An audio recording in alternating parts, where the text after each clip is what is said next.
Hi dinosaur omelet friends, Angela here. I'm going to be going over prepping hatching eggs and some things to consider if you're going to be collecting eggs and what to do with them.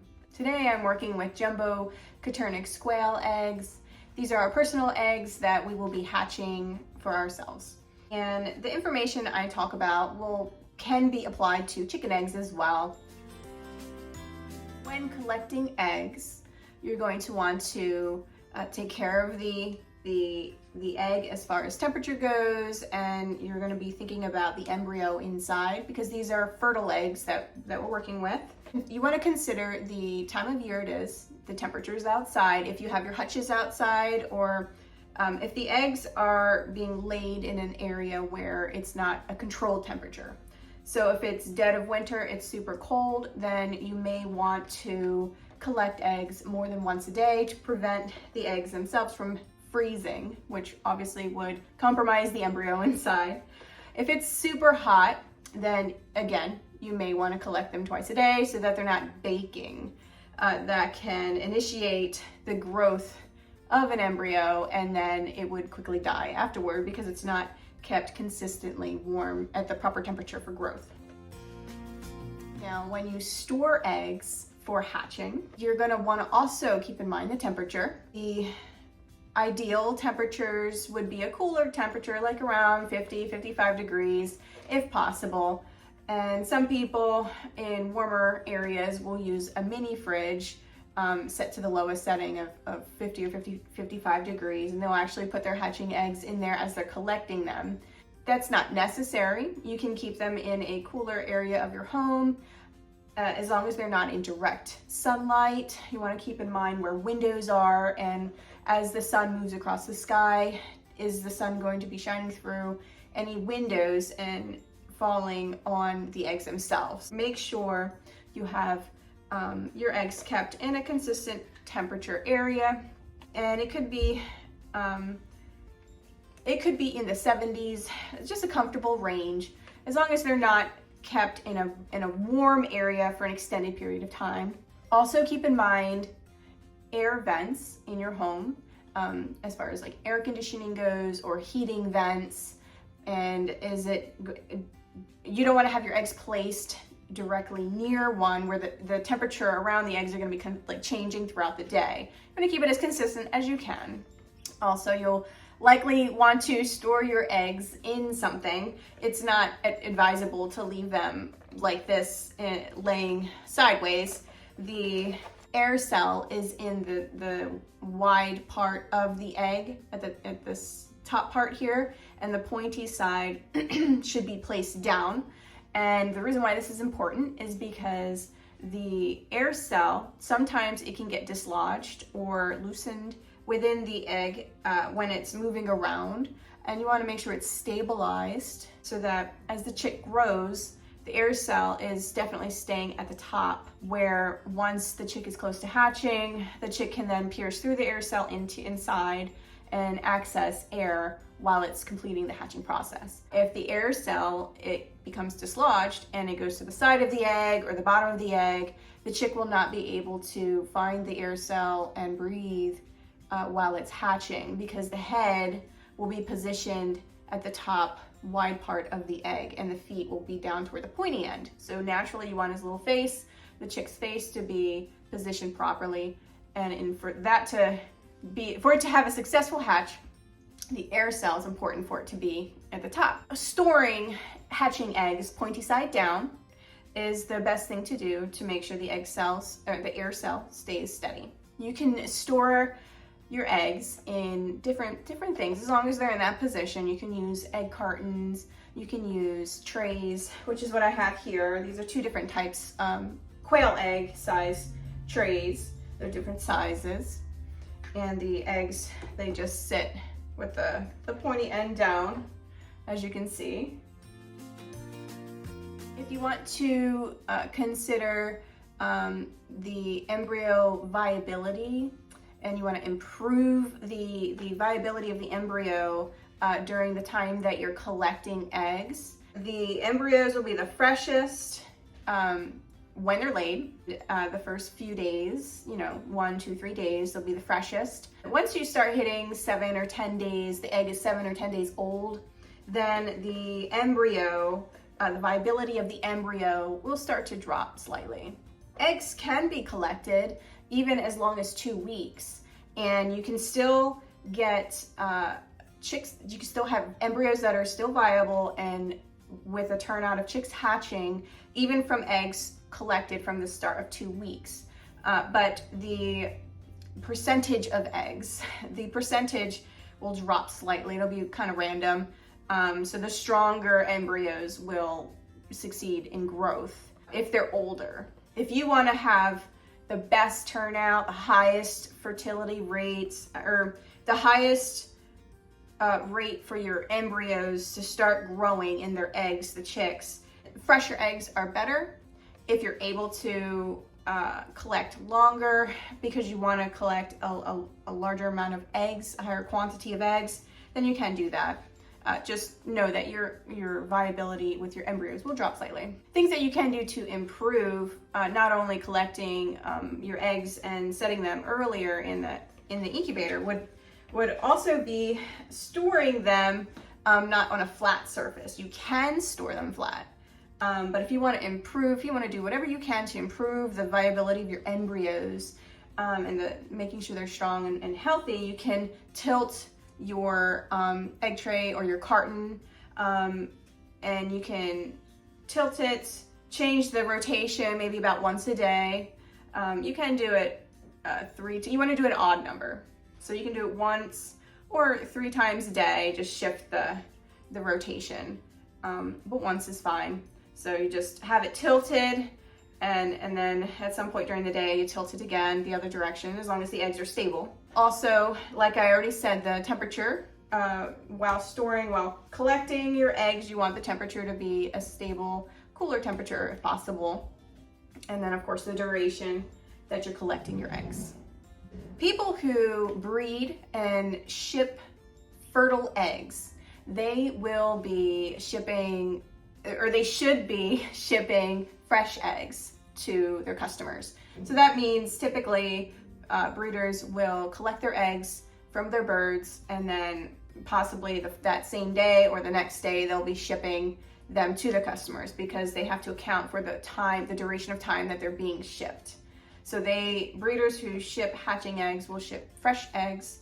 They should candle the eggs, and I will show you that process in a few minutes, but they will candle the eggs to look for cracks and make sure that the egg itself isn't compromised. Also, they will have their hen to rooster ratio at a tighter number to ensure their hens are being covered by roosters and fertile, so the eggs are all fertile. So they may have something like 4 quail hens to 1 rooster. They might have 3 hens to 1 rooster to make sure that their eggs are all fertile that they're sending to their customers. And that is going to, that'll boost the fertility in the eggs, but their hens are gonna look a bit rough because of the breeding. With candling, and that candling essentially is taking some sort of, this is a flashlight, an LED flashlight, essentially is taking a flashlight and holding it up to an egg to reveal whether or not there are any cracks. And the light, if it's a strong light, for a quail egg has a thick membrane on the inside, and usually patterned eggs, so a bright light is necessary to see through them. Chicken eggs, you can use a less bright light, even a cell phone light, to see through. But if there are cracks, then that will allow bacteria to get in and compromise the egg, the interior of the egg. The egg will evaporate, the contents will start to evaporate, and if that type of egg, the cracked egg, is put into the incubator, you might have some oozing and leakage from that compromised egg onto your good eggs, and then that could be a bacteria breeding ground within the incubator. And you don't want to compromise the rest of your eggs. So it's important to candle eggs before you put them in the incubator so that your whole clutch of eggs are taken care of. I'm collecting eggs for our personal use, our personal hatching, and some of our hutches have flat floors and some have rollouts. So as a result, we do end up with a number of cracked eggs. So I take my time candling all of our eggs before I set them in the egg trays, and I remove the cracked eggs. This is an egg tray for larger quail eggs. This one has a 90 count. I just got this on Amazon. I don't recall what it is, the brand is, but it's a 90 count. And it can hold the larger eggs, around the 18, 19, 20 grams without causing issues or cracking with the eggs not being too close together. So this is a great egg carton or egg tray for larger quail eggs. This one has a 104 count, and this one it actually came with my incubator, so I didn't actually purchase it separately, but it's smaller eggs can fit in this one. It's more for like maybe 17 grams will fit, and lower, smaller eggs. This one you can see the eggs, they sit so that they're close together, potentially touching. And because of that, then you may end up, when you pick up the tray, you could end up with bowing, slightly bowing, because it's all weighted down and full of eggs, and you could end up cracking your eggs. So I like to set something firm underneath this particular egg tray to pick up instead of actually handling the tray. That's what I do, just to ensure that those eggs don't end up cracking, or to make sure the tray doesn't bow in any way and keep it stabilized. This tray, however, since it's more spaced out, it has these like little bumpers for these larger eggs, and they don't actually end up touching each other. There's more space. So I don't have as much concern about putting anything. I don't put anything underneath this one when I carry it. Now I'm gonna go ahead and turn out some of these lights so that I can candle the eggs. It'll be darker and I'll have the flashlight, so the lighting is gonna look a little wonky. Okay, I adjusted my lighting so that I can see with my flashlight here, can adequately see. If it's too bright, then the egg won't glow like this. You can see it's glowing, and I will be able to see any cracks that are in there. I'm gonna go ahead and candle these eggs, separate the cracked ones out, and I'm gonna set the eggs in my trays according to the size of the eggs and show you that whole process. You can even, if you have eggs that you're kind of unsure about whether you're looking at a crack or not, you can just gently, slightly squeeze the egg with your fingers. And then if it is a crack, if it's a hairline crack, it'll flare. Of course, you don't want to squeeze too much or it can burst. You do want your eggs to be as clean as possible, because again, you want the incubator to remain clean, and you don't want to encourage bacteria growth. So I'm not sure if you can see that on the top here, that's a crack. This one has a hole in it. You can see right there, that's a hole. And this one just got knocked around really roughly in our quail hutch. Kindling larger eggs, like chicken eggs, the duck eggs. Like I said, you don't need such a bright light to see through. The cracks are much easier to see. So some of them you can even see with your naked eye, but it is recommended to even candle chicken eggs to make sure you're not missing any cracked eggs. Chicken eggs tend to be more intact though, since they are laid in like a nest box typically with bedding that keeps them snug and from being knocked around. If you have bedding material like sand for like a dust bath for quail, oftentimes they will lay their eggs in that material instead of on like the wire flooring. So if you do have that situation where your quail are laying their eggs in the bedding, in the material meant for dust bathing, just make sure the bedding material or dust bathing material is clean or fresh. If it's in an area that's not well ventilated, then it may become wet or dampened just from the birds breathing or even going to the bathroom, and then it'll become gross, and you don't want to have gross eggs. You don't want to be collecting gross eggs. Keeping your sand, your dust, whatever material you use for them to bathe in clean is good not only for their health and well-being, but you'll end up with clean eggs that are ready for going into the incubator. So here's another one that is cracked. Here's a crack. Let's see if I can get my light. See how I'm just squeezing it slightly and it's flaring. If I squeeze that too much, then I'd have a mess. If you're collecting eggs promptly, you know, once a day, minimal, then you're going, and again, if you don't have an egg rollout flooring, but you're collecting eggs at least once a day, then the eggs will more likely be intact, less chance of being damaged just by the birds running around, clunking the eggs together into each other. You don't want to rinse the eggs. So sometimes people do float them before putting them in the incubator, and you can do that. Floating them will show you, if it has a crack in it, then it'll float for sure if you don't want to handle it. But if you're waiting to put your eggs in the incubator for, I don't know, a week, 2 weeks, then because eggs are porous, the interior can slightly evaporate because it's full of liquid.